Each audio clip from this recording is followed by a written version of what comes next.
नमस्ते दोस्तों, welcome to my channel court Kautilyan. आज जिस केस को हम एक कहानी के तौर पे चर्चा करेंगे, उस केस का नाम है Pinki Meena versus the High Court of judicature for Rajasthan at Jodhpur and another. तो ये एक ऐसी कहानी मैं आज सुनाने जा रही हूँ जो सिर्फ एक केस नहीं है, बल्कि एक संघर्ष, संवेदनशीलता और न्याय की जीत की कहानी है। ये कहानी है पिंकी मीना की। वर्ष था 2014 जब पिंकी मीना को राजस्थान सरकार में ग्रेड 2 की अध्यापिका नियुक्त किया गया। लेकिन उनका सपना सिर्फ पढ़ाने तक सीमित नहीं था। उन्होंने बड़ा सोचा, न्यायाधीश बनने का सपना देखा। 2017 में जब राजस्थान न्यायिक सेवा की परीक्षा निकली, पिंकी ने आवेदन किया। उनकी योग्यता थी बीए, बीएड, एलएलबी और यहाँ तक कि एलएलएम भी। वो चयनित हुई और फरवरी 2019 में बन गई सिविल जज और न्यायिक मजिस्ट्रेट। लेकिन फिर आया एक झटका। 2020 में उन्हें एक शो कॉज नोटिस मिला। उन पर आरोप था कि उन्होंने आवेदन करते समय अपनी पुरानी सरकारी नौकरी नहीं बताई और कुछ डिग्रियां एक साथ करके शैक्षणिक नियमों का उल्लंघन किया। बिना कोई सुनवाई, बिना कोई जांच उन्हें सेवा से हटा दिया गया। उन्होंने राजस्थान हाई कोर्ट में याचिका दायर की। वहां पर भी हार मिली, पर पिंकी झुकी नहीं। उन्होंने सुप्रीम कोर्ट का दरवाज़ा खटखटाया और 22 मई 2025 को सर्वोच्च न्यायालय ने उन्हें न्याय दिया।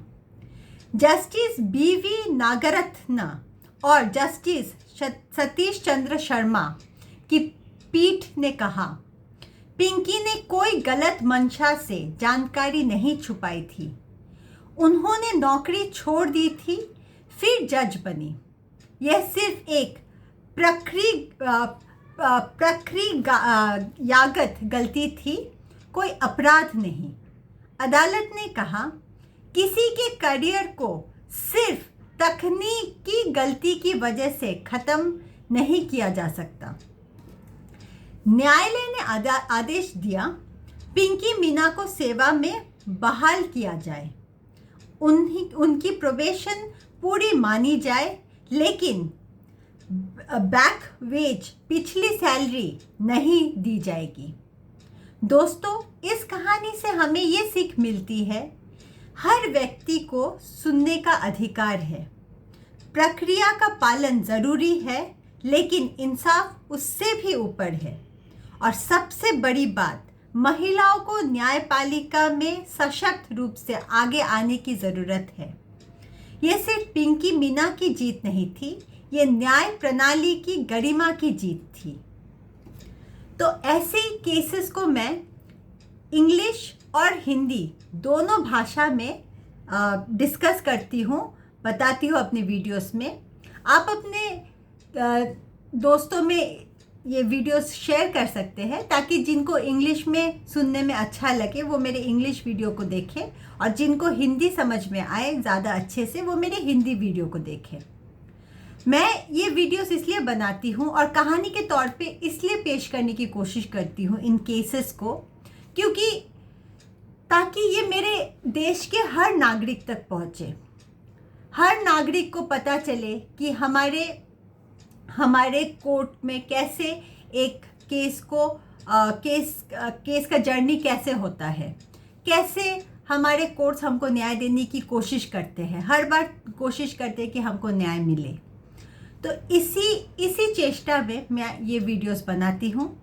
लेकिन जो सबसे इम्पॉर्टेंट चीज़ है, मैं ये जो जजमेंट है, इन केसेस को जो जजमेंट है, उनको मैं उनका जो मेन पीडीएफ है उसको मैं अपने कमेंट सेक्शन में भी डालती हूँ, ताकि अगर मेरे बोलने में कुछ कभी गलत भी हो भी सकता है, कभी हो इधर थोड़ा हो सकता है, तो वो आप वो PDF अगर पढ़ेंगे तो आपको उस केस का पूरा जर्नी समझ में आएगा।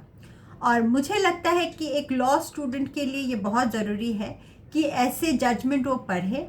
मैं भी पढ़ती हूँ, मुझे भी अच्छा लगता है। मुझे शुरुआत से अंत तक जब मैं जाती हूँ मुझे समझ में आता है कैसे एक केस का जर्नी क्या हो रहा है, कैसे वो केस एकदम शुरुआत से अंत तक पहुँचा है।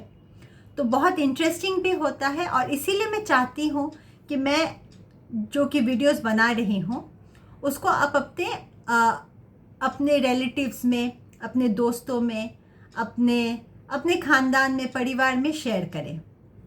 इस चैनल में सिर्फ हम लोग स्टोरी फॉर्म में केसेस नहीं डिस्कस करते हैं, हम लोग AIB 20 का भी प्रिपरेशन शुरू करेंगे, जो 15 जून तक मैं शुरू करूँगी।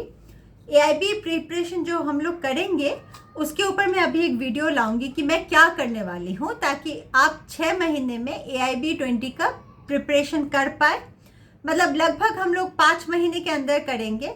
बहुत इन डेप्थ तो नहीं कर पाएंगे, AIB 20 उतना इन डेप्थ होता भी नहीं है एग्जामिनेशन, लेकिन ताकि आप पासिंग एग्जामिनेशन है, आपको एटलीस्ट पास मार्क आ जाए, उस हिसाब से मैं आपको तैयार कर दूंगी।